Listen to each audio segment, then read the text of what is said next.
Doing Elden Ring with a bow seemed like a good idea at the time. Honestly, it was a lot of fun, but the grinding for materials just to craft some arrows. Holy hell, that took forever! So let's not worry about that boring stuff in this video. This video will just show how I beat Elden Ring with just the bow as a weapon.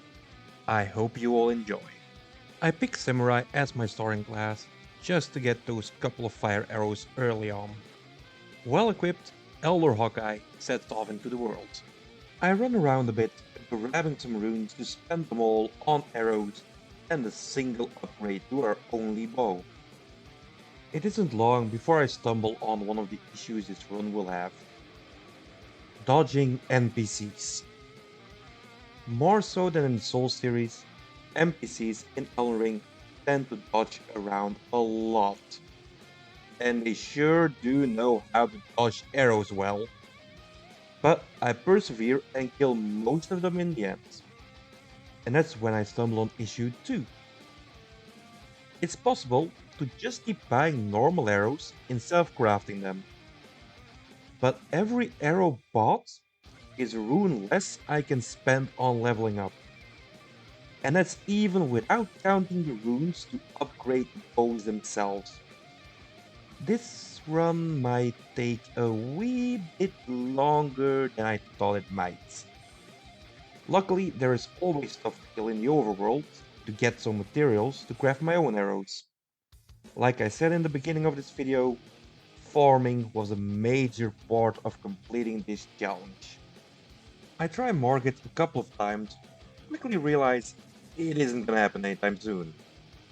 The damage seems okay, but my dodging definitely isn't. It's going to take a while to learn the proper openings for rolling and shooting. Margit, my dear, I'll be back.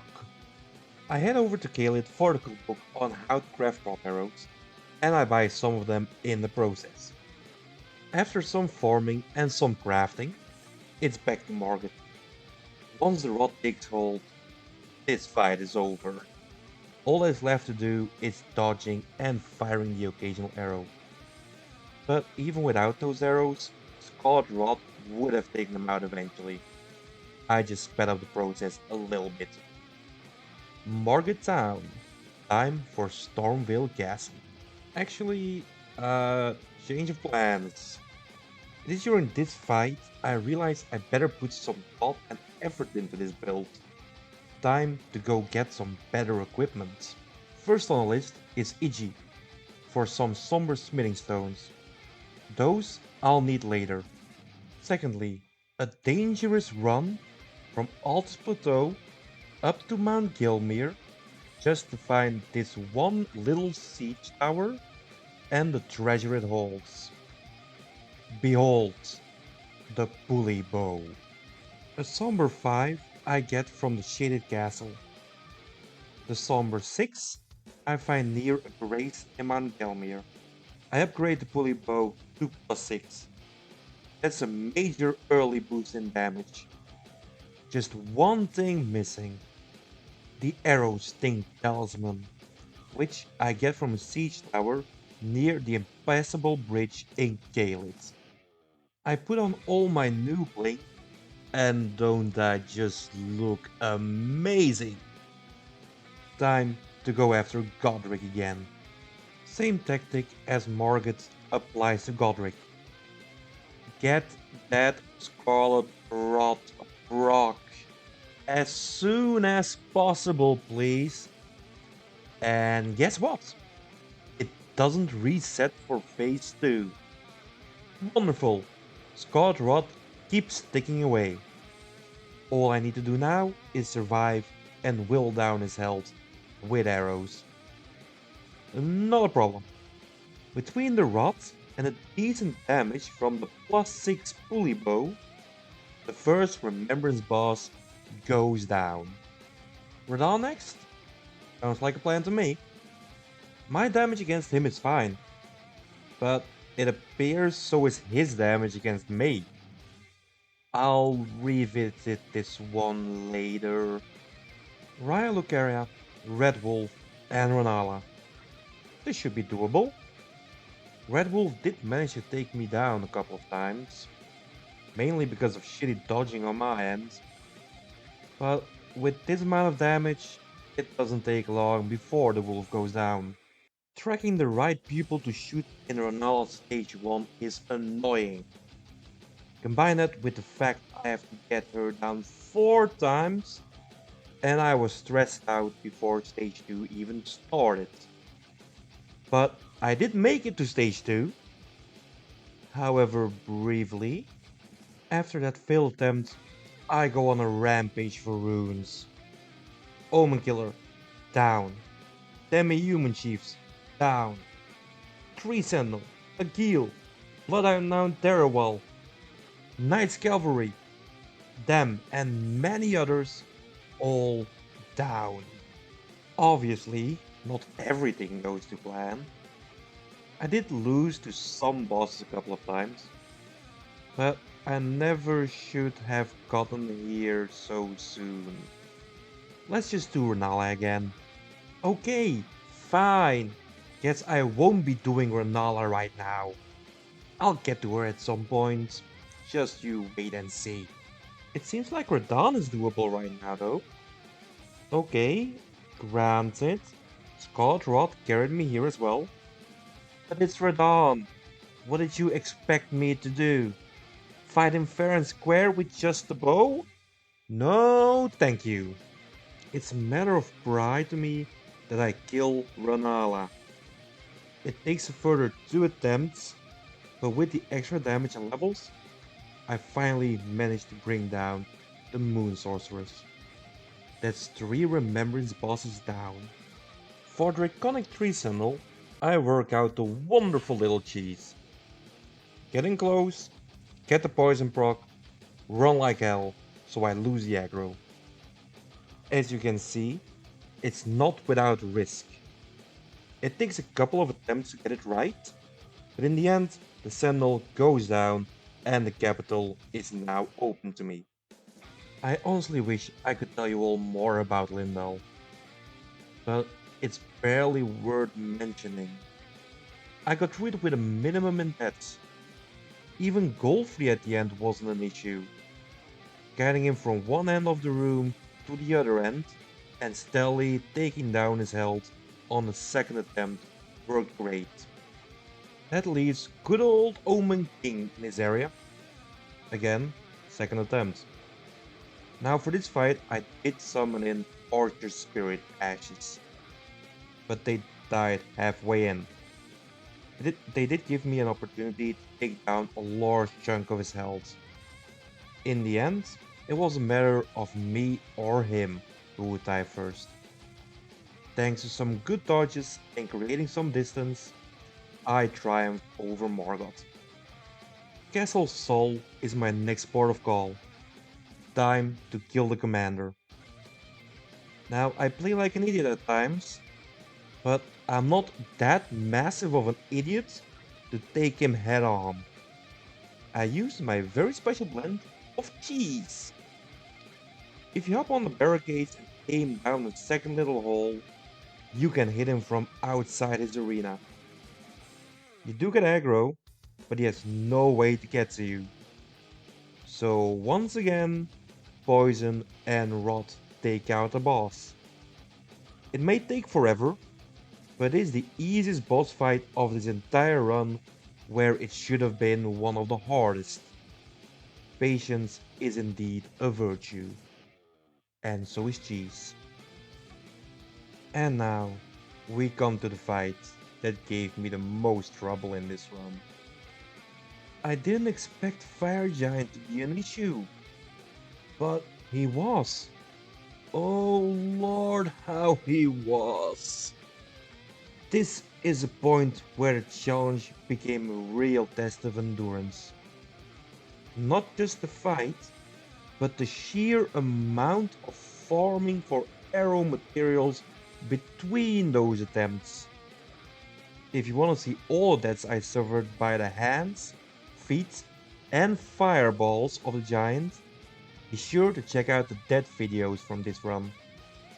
spoilers, it was a lot. So I went out and got new weapons. I farmed for runes and materials. I upgraded everything I had, all in the hopes of beating fire giants. Big question now is, did it work? Well, no. At least not in the first couple or dozen of attempts. And this is where the run got tedious. After each stream, I had to do another shorter stream just to farm for runes and material. The sheer amount of farming really got to me, and honestly, I was at the point of giving up. But a quitter never wins.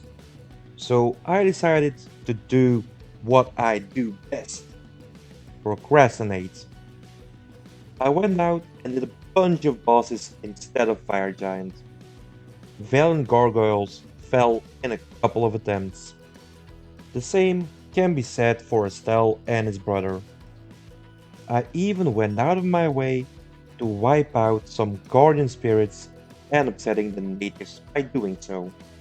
Finally, after some more farming and clapping both mokes, after some attempts on each, I went back to the mountaintops. Surely Fire Giant would fall now. Okay, I guess not. Time for some more random stuff, I guess. Healing Tree. Loretta did give me some issues, but after a couple of tries, a horse master has to give in, opening up a whole new area for me. After some more farming and exploring Healing Tree for a bit, it's time for Fire Giant once again. All the materials are used up to make arrows, and I got some more levels in. Please let this be the attempt. I'm running out of stuff to procrastinate with. And well, you know, it was the attempt. In the end, it was Scarlet Rot that carried me through. I'm not even joking when I say that between the first attempt and the eventual win were over 15 hours. Granted, most of those were spent farming, but still. So much time has passed that I feel I aged 15 years in those 15 hours. But I was scared now. Anyone who has played Elden Ring knows what boss is next. Godskin Duo. If Fire Giant took me over 15 hours, what would the Godskins do to me? Turns out, not that much once I remembered sleep arrows are a thing. Godskin Duo surprisingly goes down on the third attempt. I am now dreading Malekith, so I go for an easier boss next. Lucidisax. And yes, he was easier. He goes down on the fifth attempt. I know at this point there isn't much else I can do to progress. I have to kill Malekith. Although... Okay, optional bosses time. I take out a bunch more bosses, get stronger, and farm a lot. Not that it helped that much. I kept dying to our favorite Elden Ring puppy. There's nothing left to do but to keep trying. And I do. Over and over again. Until finally, the stars align. The gods look down and take pity. After many attempts, Malekith goes down. I wish I could give you all some clever insight on how I finally did it. Truth is, I have no idea. I didn't change anything from the last couple of attempts. I guess RNGesus just smiled upon me. But, with Malekith out of the way, time for the endgame. Horalu gave me some issue, but honestly, not as much as I or anyone in chat expected. It does take a couple of tries, but the first Elden Lord goes down without that much effort. Before taking on Radagon and Elden Beast, I give Rykard a try. It takes a couple of attempts. His massive health pool in both phases with just the bow is a challenge. In the end, it takes almost my entire supply of arrows, but the Lord of Blasphemy goes down. Guess we won't be devouring any gods together. A couple of tries on Melania quickly showed there was no way I was beating her at this point. Despite my high level, her dodging is just too much to deal with right now. Let's see if Radagon is any easier. Turns out he is, for the most part at least. He is able to swat away arrows as if they are nothing more than flies, but hey, everyone has some talent. It was a matter of using rot, poison, frost, and any other status effect arrow I had at my disposal. I did get to see Elden Beast a couple of times, and therein lies the difficulty in this fight. It's a fight of two bosses with separate health bars back to back. I always went into Elden Beast with little flasks and having to shift around most of my arrows and bows. It was simply a battle of attrition at this point. And that's if I even got past Radagon. That wasn't a guarantee either. I cannot underestimate the hours I spent farming for materials to craft arrows just to keep the attempts going. It really was a matter of perseverance. Radagon and Elden Beast will submit to my will. So I kept trying and trying and trying and trying and trying. And at one certain evening, it just happened. After a lot of attempts, all of a sudden everything was just working in my favor. With one last rain of arrows, I took down Elden Beast. That just left Melania. I tried everything I could think of, and even though I did found a semi-solid strategy, I couldn't even get her into phase 2. I had to face it. Melania would be the only major boss I would not defeat. And I'm okay with that. I've beaten the game with a bow. That was enough. I hope you liked what you saw in this video. Be sure to check out the death compilations for the Elden Ring bow run. There are 6 of them. If you enjoy our content, consider leaving a like and subscribing for more fun challenge runs. I'll see you all in the next one.